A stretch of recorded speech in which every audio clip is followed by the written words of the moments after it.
Shout out our sponsor, Clearview Window, the best home service company in the 805. You can follow their Instagram at @clearview.homeservice. They currently do service including window cleaning and gutter cleaning, but are expanding their service to cover any home service needs. Clearview will do it all. Go check out their social media and give them a follow if you're a real Talking with Taco fan. Yo, this is Talking with Taco. I'm your host, Taco. I'm joined with my two co-hosts, Eli and Orda. And today we have a very special guest for you guys. Hope everyone's doing well. Hope you guys been tuning in with the latest podcast. Hope everyone's having a blessed day. Eli, kick us off. Today we got Milton Knox, or Coach Muck. Coach Muck was you're the all-time leading rusher in California high school football, right, for a career? I'm in the LA City section. So for the city of Los Angeles, I'm the all-time leading rusher. And he played football at UCLA, played football at Fresno State, played in arena leagues, played overseas in Europe. So, Coach, how's it feel to be on? It feels good. I've heard a couple of the podcasts. Which ones? I heard the one with Coach Shimmy. I heard the one with Coach Sutherland. Those are the two that I listen to the most. And it's pretty cool. Like, I like the questions y'all be asking. Like, which one of y'all let, date my daughter?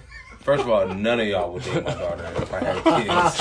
All right, so I don't care. Which one would you be the top though? Like, if you had none of them? Zero. No? Okay, zero. I wouldn't let none of y'all date my daughter. I don't care how good or how angel or how Christian you are.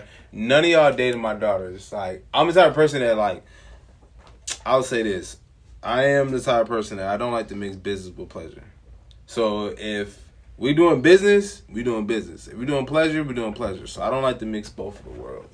So none of y'all would date my daughters. I don't care. That's the first point. I don't care even if Orda is nice or Eli is nice. I don't care if Taco is the sweetest guy in the world. You're not dating my daughter. If you date my daughter, I'm probably gonna have to do some harm to you or something like that. Just being straight up. What about the island one, Coach? Nobody. Nobody? You rocking by yourself, Coach? Nobody. If I'm on an island? Oh, no. If I'm on an island, that's a good question. What about receivers? Was there receivers you think? Probably Dez. Dez? Yeah, I probably had to say Dez. I would say Dez. If it had to be another person, it would probably be Coach Hogg, because he seemed like he could do a whole bunch of stuff without with his eyes closed. Yeah. So I would say Coach Hogg. Coach D is another person. For some odd reason, Coach D talks to me. Coach D don't really talk to too many people. Yeah. So if he likes you, Coach D really likes you. Pause. But if he really mess with you, he don't he vibe with you, Coach D don't really talk to too many people. So I'm kind of happy that Coach D talks to me, because I know some people probably went through this whole program for 3 to 4 years and never spoke a word to Coach D. So. Yeah. Coach D is cool with me. What are the three of us? Who'd you want to be stuck in the island with? And if they were fully healthy. Ooh. Oh, yeah. Been on since the knee. You know what? Probably Eli. Because both of y'all, you can't move that well, Taco. What? His knee is messed up. That's why I said Orda. That's why I said So I would probably say Eli, because, Eli would be the person I'd probably be, stuck on the island with. Because I know Eli would probably get stuff done. Yeah, I'm putting in work, dude. Messed up. That's true. Or the knee kills you. Yeah, you know what I'm saying? You haven't been on without since the knee. Yeah, people don't know. Orda, he tore his ACL, so he'll be back next year. I'm being soft. Yeah, he's faking it. He's faking it. It's okay. We still love you though. Just wrap it up. Just make sure you give a hug to somebody. Yeah. Coach, I was playing football before we forget to talk about this. I was playing football at UCLA and Fresno and Europe and arena leagues. UCLA was actually pretty fun. I just didn't like the school as far as coaching wise. So when I always tell people when you make a decision, you make a decision based on what's I would say you make a decision based on what you want in the institution or a school. Because I know for me, I had probably about 30 to 40 offers to any school I could have went to. What was your top?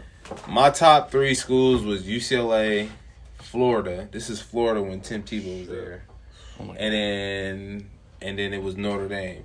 Did Alabama or Georgia? Of course they talked to me, but I had interest. But Ole Miss, when Coach Orgeron, he won the national championship at LSU, he was there. He was trying to get me to go to Ole Miss.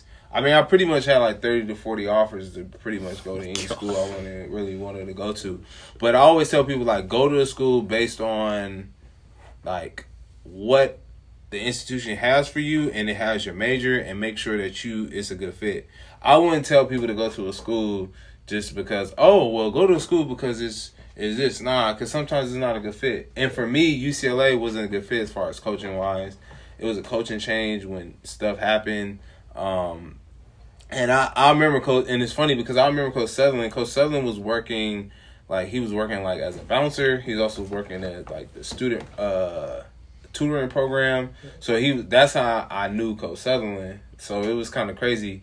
And, but I will always advise people to make sure when you make a decision when it comes to the recruiting process, you make a decision based on, one, if they want you and what's their needs. And ask, smart questions. Don't just go into a recruiting process and just be like, oh, I'm going to go to here because, nah, make sure you do your research before you do anything. You know what I'm saying? But yeah, it was crazy. My recruiting process was totally different. It's some stuff that I probably would never say. I'll say off camera, but, when you hear about people saying, money and stuff being asked, some of that stuff is real. I'm not going to say it happened to me. But, some of that stuff really did happen to some guys that I know. So, but yeah, just make sure you pick the institution that is really the best for you and the best fit. Do you have any crazy, visit stories? That you're That you allowed can, to- yeah, that they you're can. allowed to No, we say. can edit them out, Coach. No, we won't. No, y'all probably won't. Yeah. I had a crazy visit to Notre Dame. Notre Dame? Notre Dame was kind of Miner? crazy. Yeah. And it's kind of crazy because Coach Miner kind of remembered me from being on signing day. I kind of picked, everybody thought I was going to Notre Dame. So it was kind of I picked UCLA. So then Coach Miner was like, yeah, you broke a heart. You're going to pick Notre Dame over, you're going to pick UCLA over Notre Dame. Notre Dame was probably a craziest story. I just say, you went on a visit. And you do what college students do, what you guys do, as far as go to parties, socialize. And then I kind of socialized too much. And then the next morning I had a meeting with the priest, and I was still socializing from the night before. And I remember just oh my gosh, this is terrible. I was oh, I'm not coming here. But then it was oh, no, you did a great job. I was I felt like I did a great job, but I know I didn't do a great job. Meeting with the priest and meeting with everybody, the president of the school. But Notre Dame was probably the most fun I had as a visit. I had an interesting interaction with Aaron Hernandez at Florida.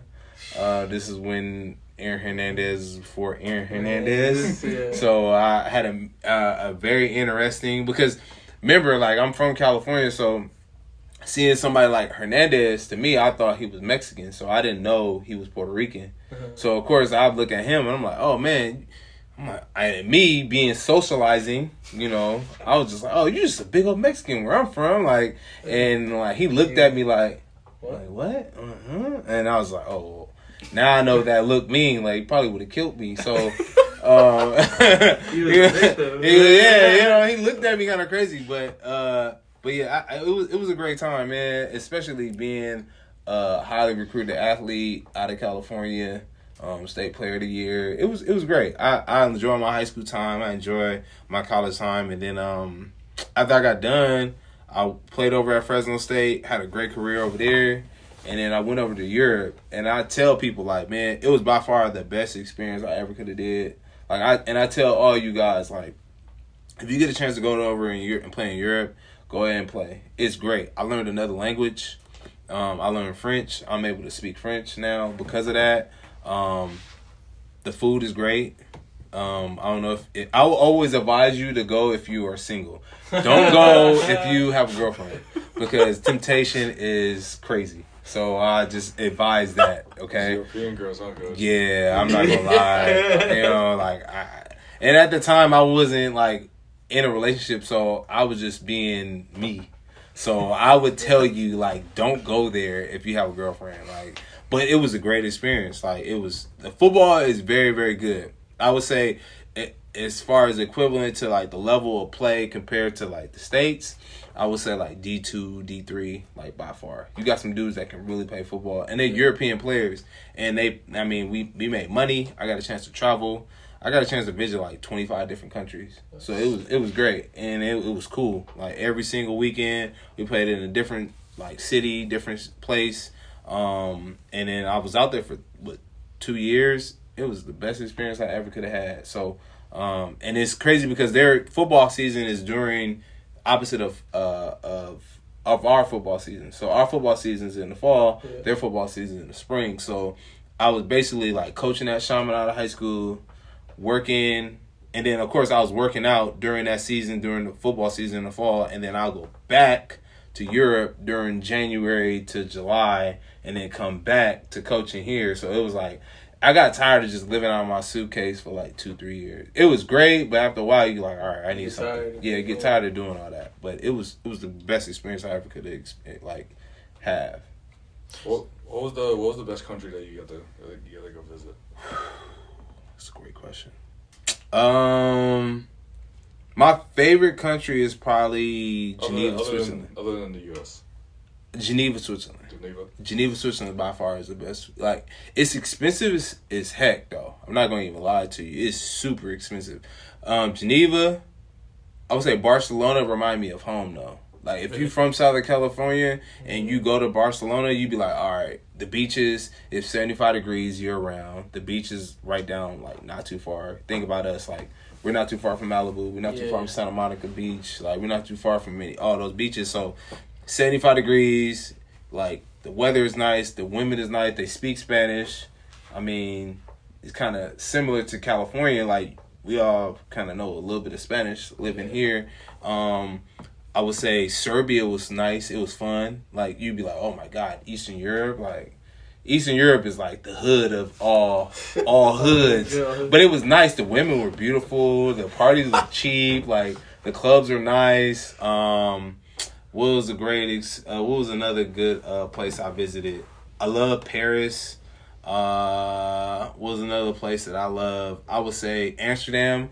Like, Amsterdam is like pretty much you can do whatever you want to do. Like, it's pretty free. Like, I'm not gonna lie. I'd rather people just look it up. Like, as far as like what they do. But it was nice. Like, it was pretty cool. You know what I'm saying? You have to do as the locals would do, and it was great. I had a great experience being in Europe and get able to be like first team all European as far as like all conference, and then of course you get a chance to play some good football, and then I made some friends that we're still friends to this day.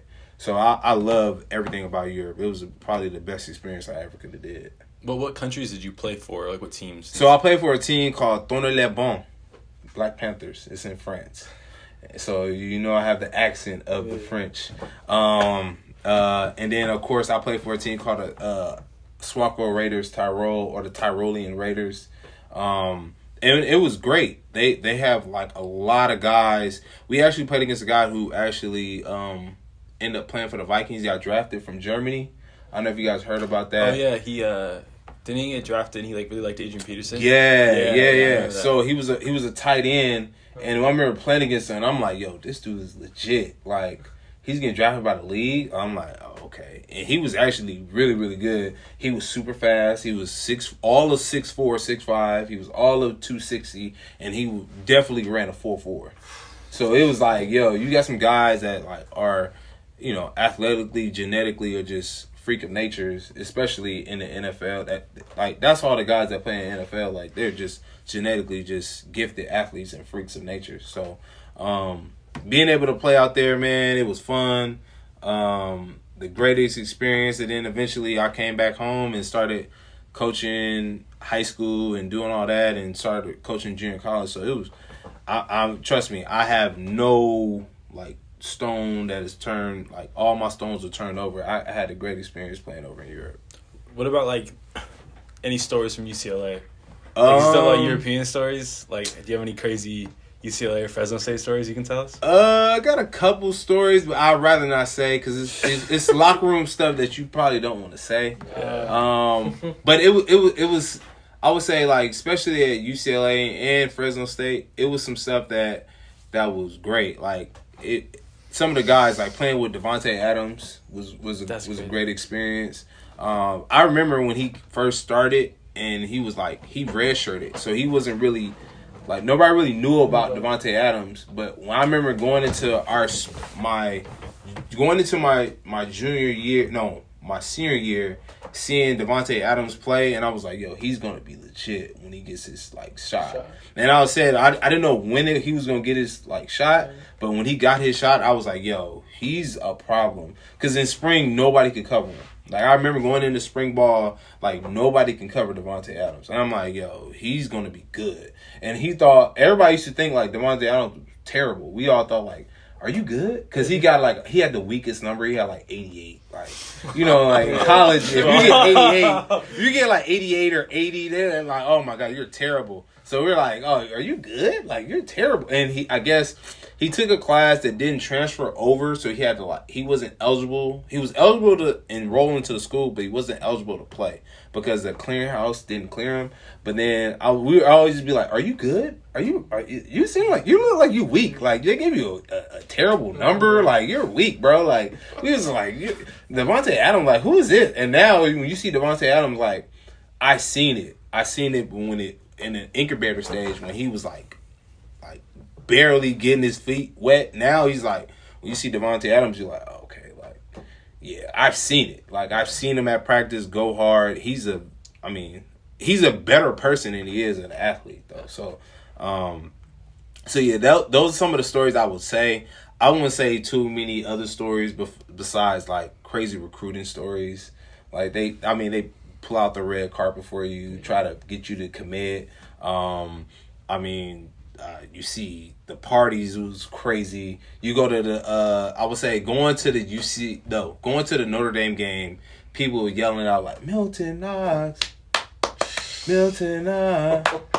And people were like yelling my name, and I'm like, wow, this is crazy. Like, people asking me like, hey, like, you know, this is the place you want to go, and this is the place you want to be. Recruiting story. I mean, I remember that weekend, they really put out the red carpet, like, made sure I didn't need anything. They paid for everything. Of course, they made sure I had fun. And I just remember being a little too much socialized and meeting with the president and then meeting with the pastor of Notre Dame. And I'm, like, sitting over there, like, falling asleep halfway, and he's trying to have a conversation with me, and I'm like, oh my gosh, this is terrible. Like, I'm definitely not going to be coming here. But he was like, oh, you did great. I'm like, yeah, okay, whatever. We'll see. At Fresno, did you play with Carr? Yeah, I played with Carr. So I played with Derek Carr, Devontae Adams. Who else I played with? Josh Harper, all those guys that got a chance to play in the league. It was great. I mean, Derek Carr was a great quarterback. I mean, he could make every single throw. And the crazy thing about Derek Carr, like, he pretty much can throw like 60, 70 yards on a dime. Yeah. And he was a phenomenal quarterback. He's probably one of the best quarterbacks that I played with. Devontae's probably one of the best receivers I played with. And when I say those guys they had a connection that was like no other. It was crazy. Like, especially during that time. And I was there, and then the year after I had graduated, of course, they kind of like went to that stratosphere. Like, it was crazy. But just to see that and how they we able to win the Mountain West Championship, it was cool, man. It was probably the best experience being in college, and those two guys, man, they changed the whole dynamic of our program. How was he, like, as a person, though? Like, was he chill or, like... Yeah, he was chill. He was chill. I mean, of course, he was a quarterback. Like, every quarterback in every program, like, sometimes they can be a prick. But, I mean, other than that, he was cool. Like, I wouldn't say anything bad about him. Like, I wouldn't say, like, oh, he was different. He was just a quarterback. And he's from Bakersfield. So, you know, Bakersfield guys can be a little bit different. But, you know, like, think about the guys we have from Bakersfield from our team. P. Stu, Taylor Stewart. Who else? Yeah, exactly. You know what I'm saying? Who else? Maskey is another one, you know, like, but those guys are, man, I mean, I have nothing bad to say about DC, as we call them. We call them DC. Yeah, that's tight. Coach, I have a question for you. Okay. So during camp we had the meetings. Okay. For the coaches would do like presentation, Mm-hmm. and then you like were on the table and you were like, I do this. Yeah. You put your highlight tape. Uh-huh. What prompted you to do that? Because that was like one of our favorite memories from camp. Like I want to know what was the thought process behind it. One, I wanted to make sure you guys understand like I am. People say I'm the ultimate player's coach, so I get it. Like I understand certain days when you're like, yo, I don't want to be here. I don't like it. Sometimes I mean, we're human. We get it. Like some days you be like, yo, I just want to be at home playing video games, playing Madden or playing, Fortnite. So I kind of made it to where like, look, I understand where you guys coming from, and also me being a player, like. I understand as far as being able to make plays, and also, but sometimes it get to a point where you be like, yo, I'm getting sick of my coach. Yeah. You know what I'm saying? Like, it be times where I can tell as my job as a coach is to get on you and make sure you do what you're supposed to do, whatever the assignment may be. Yeah. But also, I do get it to where sometimes, like, if I speak to you too much, you get to a point where you like start to tune me out. Yeah, it's like the same thing every time. Like it's just like your parent or your mom or dad. If they tell you, "Hey, clean your room up, Taco," every single day. After a while, you're gonna be like, "All right, mom, I'm getting sick of hearing you saying clean my room up every single day." Because then it can be somebody else who's not even like related to you. Your mom can talk to them and be like, your uncle or from down the street or your cousin from down the street be like, hey, Taco, did you clean your room? Oh, yeah, I'm going to do it. And then you go home and do it. You know what I'm saying? Yeah. That type of thing. So, like, I know for me, like, I don't talk to my receivers during game day. Like, I just let them do their thing. Because eventually, if you hear my voice too much, then you be like, yo, all right, I'm getting sick of hearing my coach. Yeah. So, some people say, like, it's a good thing and bad thing, but I also try to make sure that I try to be relatable to a lot of you guys and let you know that I really can play football. Like, I am an ultimate football player. Like, I'm not a football coach. I'm a football player that actually happens to get into coaching. So, I trust me, I understand, like, from everything, from going to class, you guys got to go to weights, you guys got a busy schedule. I get it. But also understand, now that I'm being a coach, like, you got to also understand where I'm coming from, where we're trying to get you guys to reach your full potential, because eventually this is going to be over. You don't know when it's going to be over, but when it is, you got to make sure you have a backup plan in order for you to, like, progress into the next level, wherever that may be. Yeah.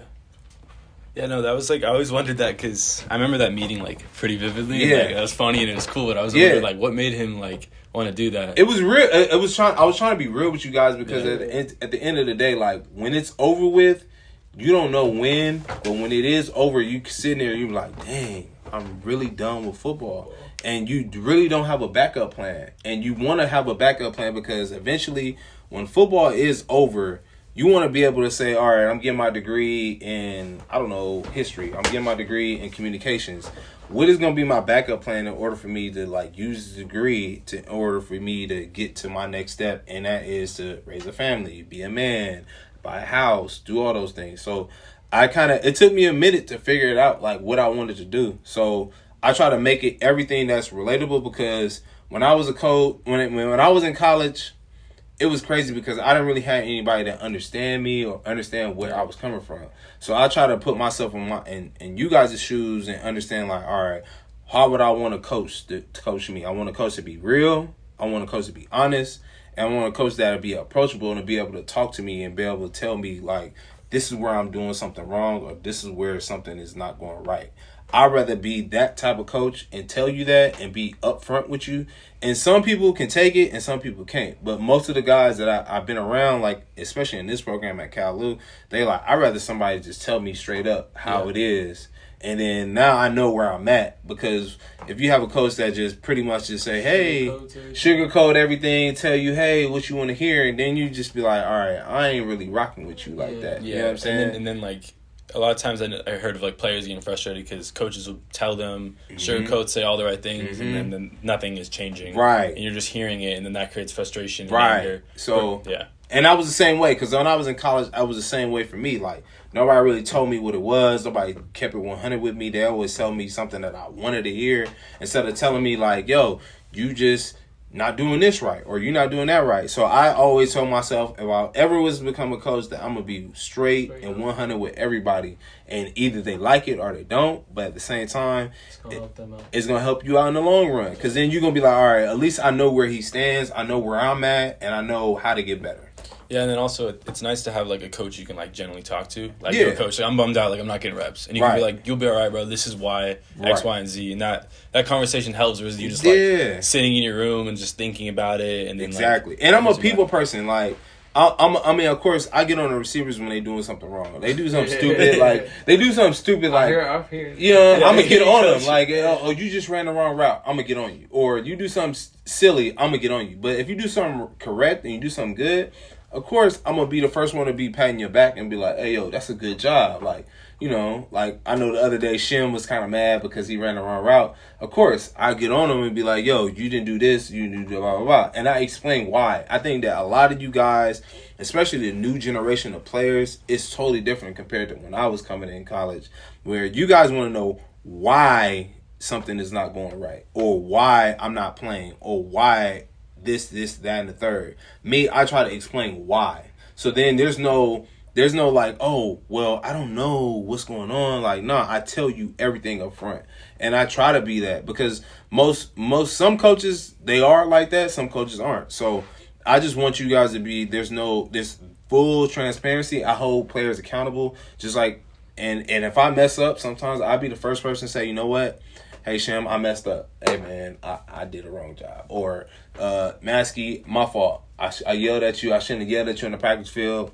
And I hold myself accountable as well. So there's no, like, in between. The coach is not, you know, there's all full transparency of what's going on. Yeah.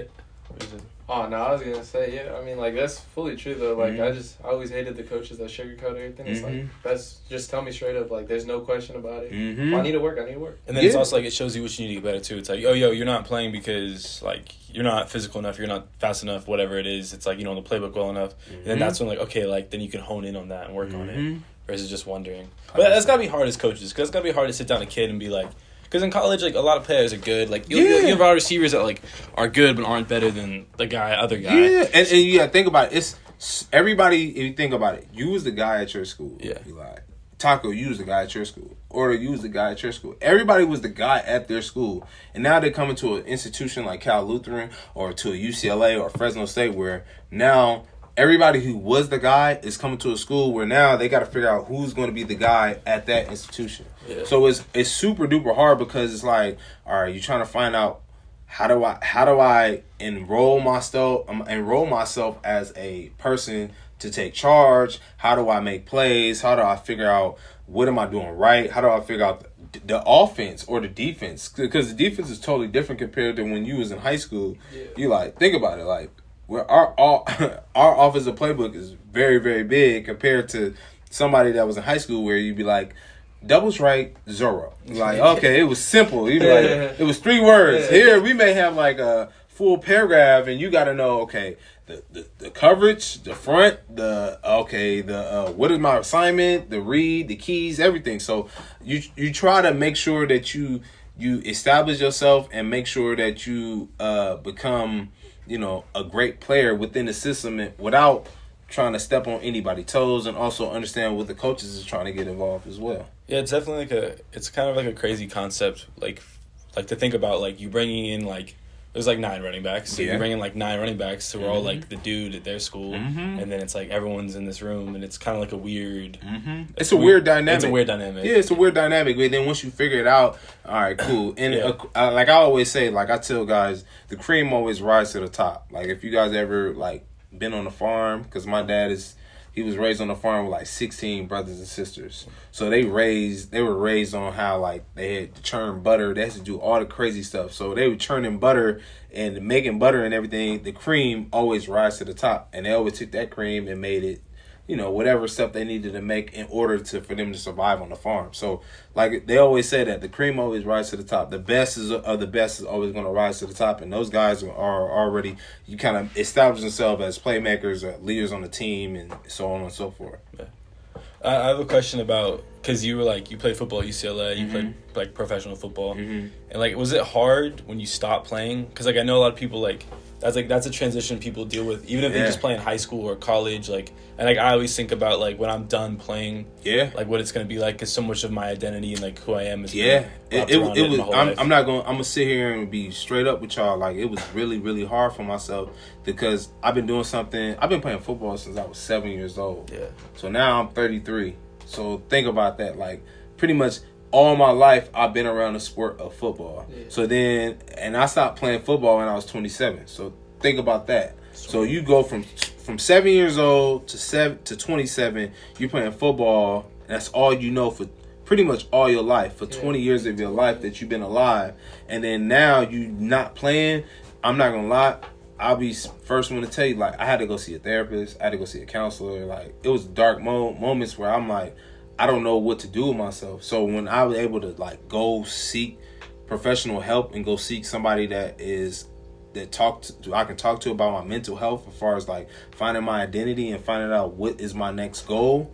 And then they was the one who helped me. Like, you know what I'm saying? And I advise especially young student athletes to go seek help. And because if you're crazy if you don't go seek help. Like, I look at you like you're crazy if you don't go seek help, because now with mental health now, it's something that really does help people as far as helping people go speak to counselors, therapists, whatever the case may be. You can be able to like figure out any type of problem that you're having. And it was a good thing for me, because now I'm in a great place. Like I once I got a chance to go through that little dark moment of my life, I actually went back to school, got my master's in kinesiology, started coaching JC football, and that's where I kind of figured out, all right, this is what I really wanted to do, is coach football and coach college kids, and working with young student athletes that are between the ages of 18 and 23. I know I couldn't work with somebody that was like high school kids, because I'm a little bit too, like, I would say, out there. I would say rated R. You know what I'm saying? I'm a little too rated R or PG-13 in order for me to work with a high school kid, because sometimes I'm a little bit too blunt, but a lot of the kids, a lot of the like athletes respect that fact that I'm gonna be very, very blunt with them and let them know that they're lacking in something, and also tell them the truth. Because at the end of the day, you rather have me tell you the truth than tell you a lie, because then now you know where you stand and where I stand, and we can be able to work together. Yeah, and if you disagree, you can also like just talk about it. Yeah, exactly. Yeah, like versus where it's like coaches and players butt heads a lot because they're not on the same level. Right. Yeah. So hey, how about when you were done playing football? How your body feel though? I was straight though, because you know what? I never had any injuries. Some people been like, I could say for a fact, no, they've been effed up. Like, as far as ankles, knees, shoulders. Like me, I play running back, and I've never had any injuries, nothing. So I've been, knock on wood, I've been blessed. Like, compared to some people that have been terrible, that they like mess up their knees, shoulder, they had too many concussions. I didn't even have any concussions in college. So I've been straight compared to all the like carries I took, all the pounding that, you know, I was going against linebackers that was twice my size, because I'm only 5'8", like 215, 210 pounds. So trust me, it was linebackers that was 6'1", 6'2", 240, 250 that was coming downhill trying to take my head off, trying to smack me. So I've been blessed and fortunate that I didn't have any like significant injuries like that. Speaking of you, like after football, like settling down, like did you ever like figure out what like that feeling was, like not leaving it on the field, regretting that you could have done more? Nah, you could have gone. I left everything on the field, bro. Like, I'll be straight up with you. I left everything on the field, because at the end of the day, I look at it like when it's gone, it's gone, and then every single day I look at it like I'm fortunate and have a great opportunity to play this game called football. Like, we are fortunate. Not everybody get a chance to do that. And I know one of the key things, like when I'm like riding on the bus and we're like, going to games like Laverne this weekend, or we're going to CMS, or we're going to places.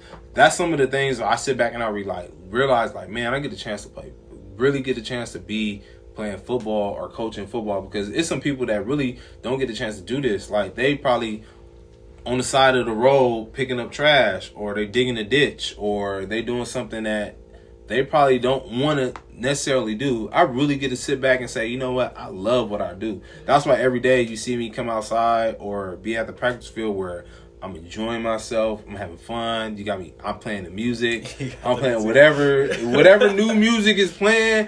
NLE Choppa or Chief Keef or whatever y'all be listening to. Like, that's why I try to ask questions like, you know, what are some of the things y'all listen to? All right, cool. That's what y'all listen to. All right, I'm gonna play it. This is a song y'all like. Okay, cool. I'm gonna play it. So as long as it's a clean version, I'm playing it, and I'm gonna have fun. I'm gonna be the coach that, and that's why Taco calls me Unc. He be like, "What's up, Unc?" Like, cause I'm like that favorite uncle. You know, that uncle that be at the party that probably had too much socializing. Yeah, socializing. That will be me. I'm that type of guy. So I try to make sure I'm the type of coach / unc that you can be able to come talk to whenever you're having problems, or you're just somebody you can come talk to just about some regular basic stuff. Coach, I have a question for you. Mm-hmm. So you talk about like the receiver room, like the dynamic of it. Mm-hmm. I heard some like pretty crazy things get said in this receiver room. Yeah, we do. Like there's some pretty it's pretty notorious. It's very blunt. Yeah. What's like who's like on the spectrum of like the receivers that say like the craziest, wildest things? I would say Shimmy says some of the craziest. Tyler Shimmer says some of the craziest things. Johnny Barras, he says some of the craziest things. Julio, to be honest with you, everybody thinks Julio is very quiet. Julio says some stuff, and sometimes I'd be like, yo, pause. Like, what you just say? Like, our group chat is like that. I know our group chat is very, very lit. Like, I know, who else? Tyson says some outrageous things. Like, sometimes... Do you have any examples of anything outrageous that you can say here? I would say Tyson says some stuff that you second guess, like, why did you just say that, bro? Are you serious? Like, why are you saying that? Like, he was like, I don't know. Like, it's just something that came to mind. He'd be like, nah, bro. Like, you know, sometimes I know for Shim, he's the type of person that, like, he never likes to be wrong. So whenever I correct him, he's kind of like, can't really say much. But I always try to make sure I have a great relationship with each and one of my players, so then they can be able to talk to me, because I know when I was in college, my coaches were kind of like different. Like, they didn't say much. They were quiet. They were strictly business. It makes football less fun when it's like that. You know what I'm saying? So like we crack jokes in there in our meeting room. We definitely, like, if you had we call it the good, the bad, the ugly. So especially on our we make a cut up every single week or every single day as far as practice.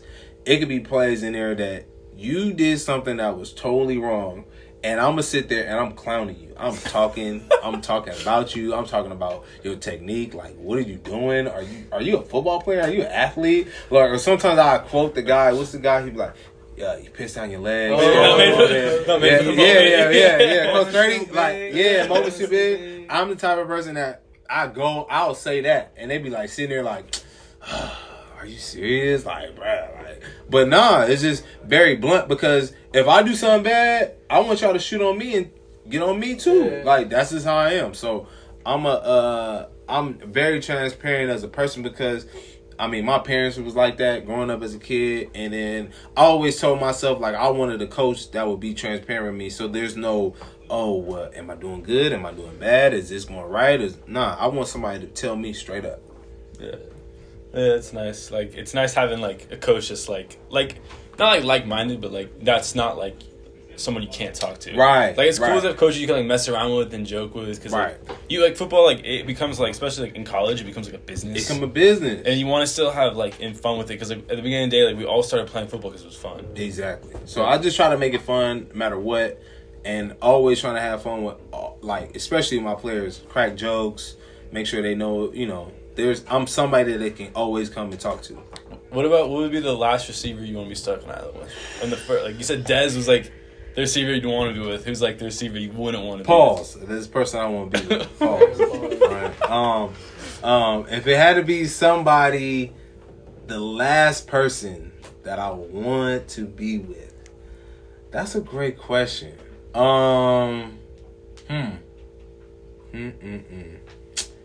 know what? I don't know yet. To be honest, it's kind of hard because most of those guys are great guys in the room. If it had to be somebody that I'll probably get into it, like we'd be arguing about the whole time, it'd probably be Shim. You know what I'm saying? Because we'd probably be arguing the whole time because he always has to be right. And I'm the type of person that'd be like, okay, yeah, I agree with you, but this is the truth. And he'd be like, no, I'm right, you're wrong. And and like so I already know like that's probably somebody I probably wouldn't want to be with. But I also like I told him like I called him yesterday and told him like, bro, like he's one of probably my favorite players to coach so far right now as far as receiver wise because he knows that I'm not gonna back down and I'm not gonna just take his crap. But at the same time I'm always gonna challenge him to get better every single day. So that'd probably be it's a love-hate relationship and that's my guy. I love Shim. Sounds good. Do you have any questions? Do you have any questions for us, Coach? Yeah, I want to know a whole bunch of stuff. Fire away, Coach. Okay, so one, why you don't talk on your podcast? Like that's one thing I want to know. You should be talking a lot more on your podcast. We try to get him to talk. We tell him to talk. Well, Coach, growing up, I've always been taught, like, listen when I speak, you know what I'm saying? I heard that a lot, because like you got 2 ears, you got one mouth. I just like to listen to people's stories. I usually don't like to put in my 2 cents. Okay. So, do you play the ukulele? I'm not trying to be racist or nothing.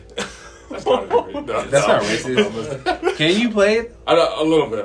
See, I'm not being racist. You over here, you can play the ukulele. Like, I'm not trying to be racist, but I just want to know, can you play the ukulele? Yeah. Okay, all right. And teach you how to play the uke. Okay, and like, how do you guys feel about like coming to school here? How do you feel like I've done as a coach this year? Like, what do you think anything I can get better at? Because that's something I always ask the players. Like, is there anything I can get better at as far as a coach? I think like the receiver room is like a big group of personalities. I think you do a really good job of managing all the personalities. Because like your receiver group's one of the biggest groups on the team. It's like the most guys. So exactly. I think that's something you did really well because like, we haven't really had like issues.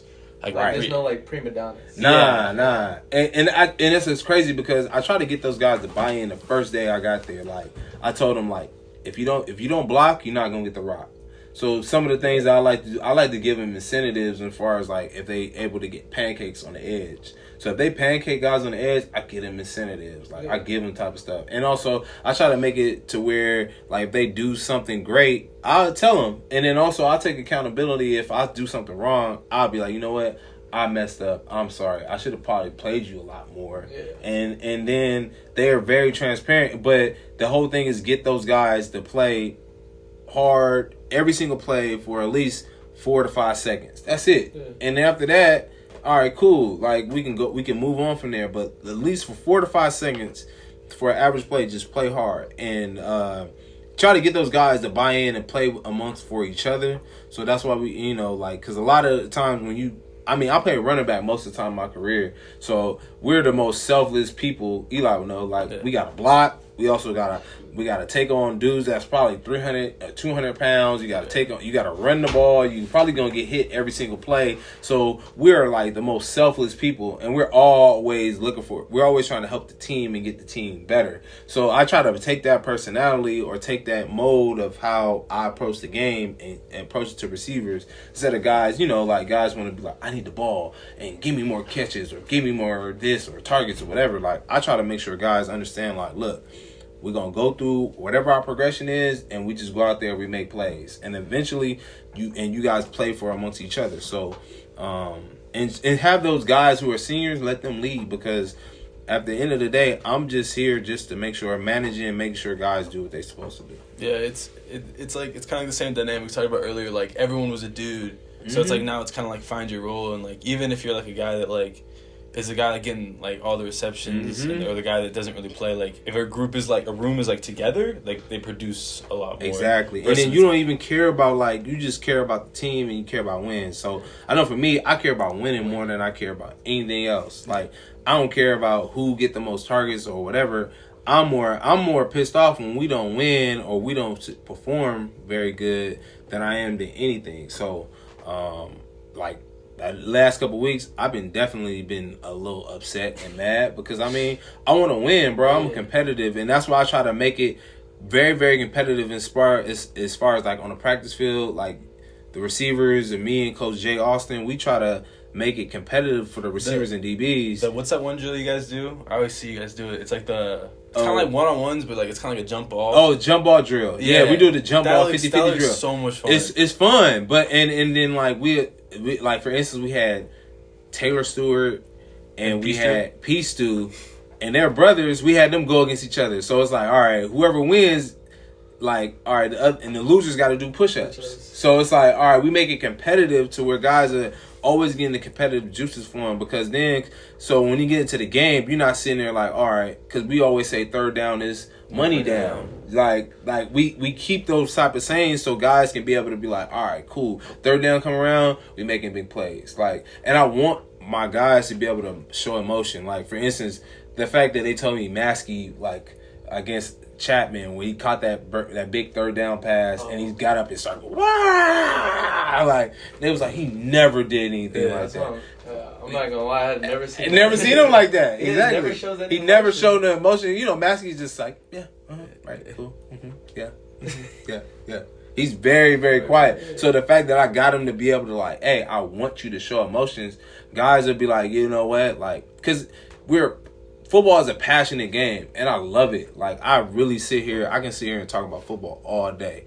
And it's something that, like, it saved my life. It helped me get to where I'm at. It helped me it helped me travel around the world. It helped me get my education.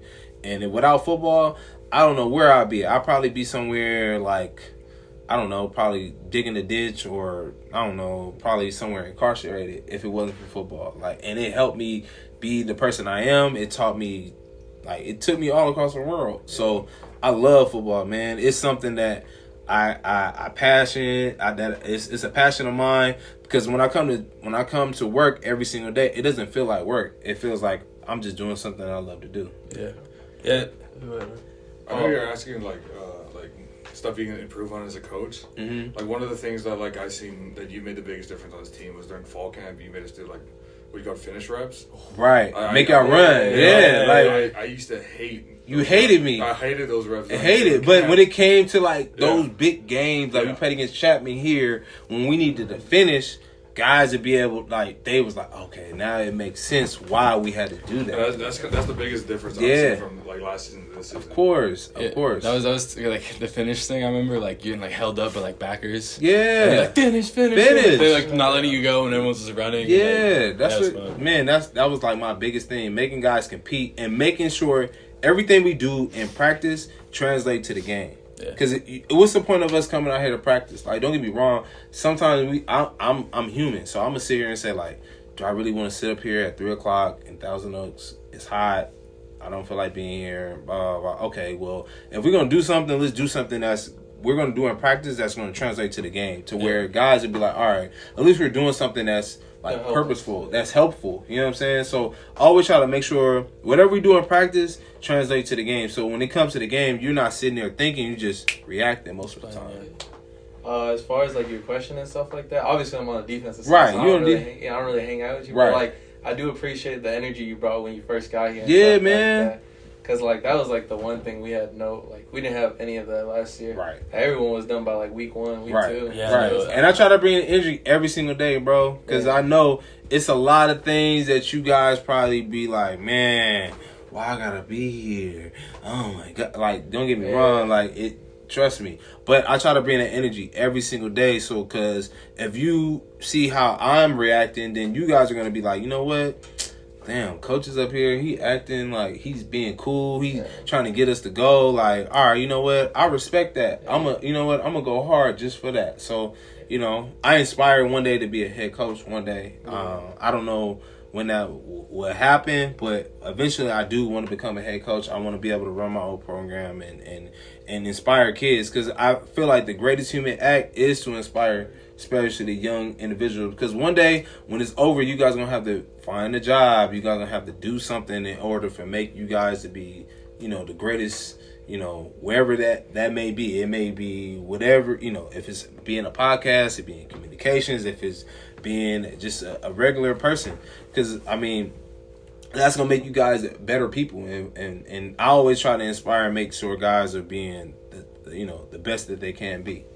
Yeah, someone told me one time, they were like, it always like stuck with me, but the definition of like a man and a person isn't like how successful or how much money you make. It's like the impact you leave on others. Yeah, that's like, it. I always remember that. It's like, well, I think a coach told me that one time, and like I'll never forget it. Yeah. So, like, having coaches that like recognize that, because like especially at this level, like coaches have a hard time getting caught up in like oh, like I just want to win, like I want to get like I want to get a better job, I want to get paid more, right, etc. But like when you like the coaches that like take time to like care about like people and like developing people, like those are the coaches you want to play with. And that's why I try to get to know every single one of the players that I coach as far as receiver wise. Like, yeah, there's 23. Like, that's a lot of people. But I try to get to know every single one and what makes them tick.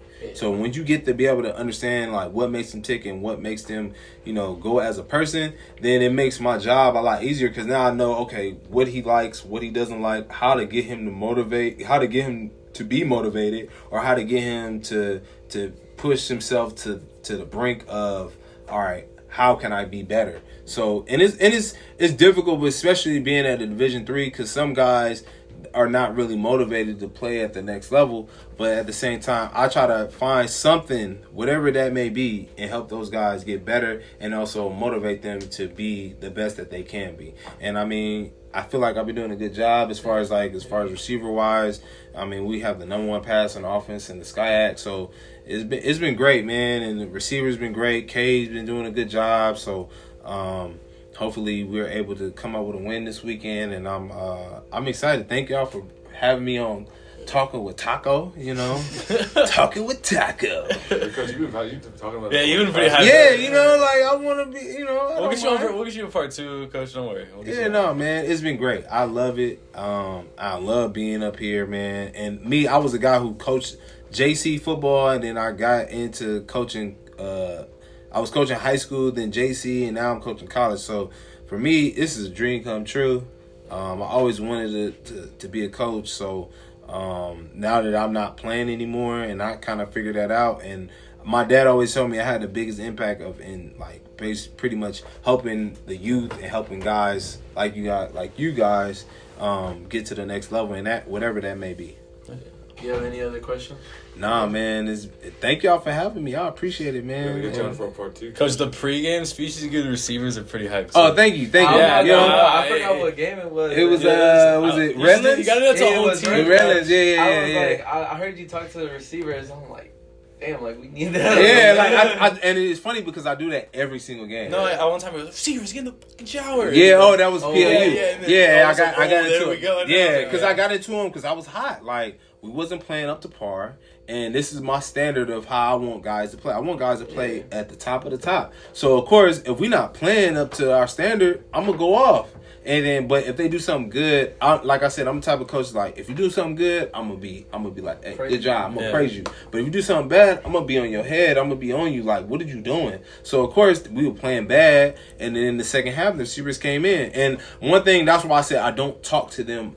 I don't talk to the receivers like before the game at all. Like soon as we go and get our jerseys from the after that walkthrough on Friday, I don't say nothing to them until that pregame speech.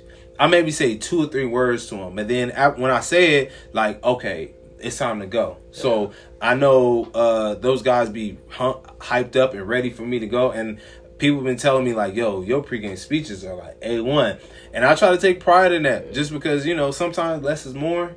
And you try to, not try to say too much for guys so guys can be able to, really understand when I say something, all right, I mean it, Yeah. And I only got 3 rules for me is play hard when I tell you to, pay attention, and I want you guys to have fun. Those are my 3 rules. And those guys, man, it's been a pleasure to be up here at Cal Lutheran and work with these guys because a lot of those guys, man, they're great. They were great receivers. It's just they just had to have somebody that come in and tap in with them in order for them to relate and also get them to play to their full potential. Yeah.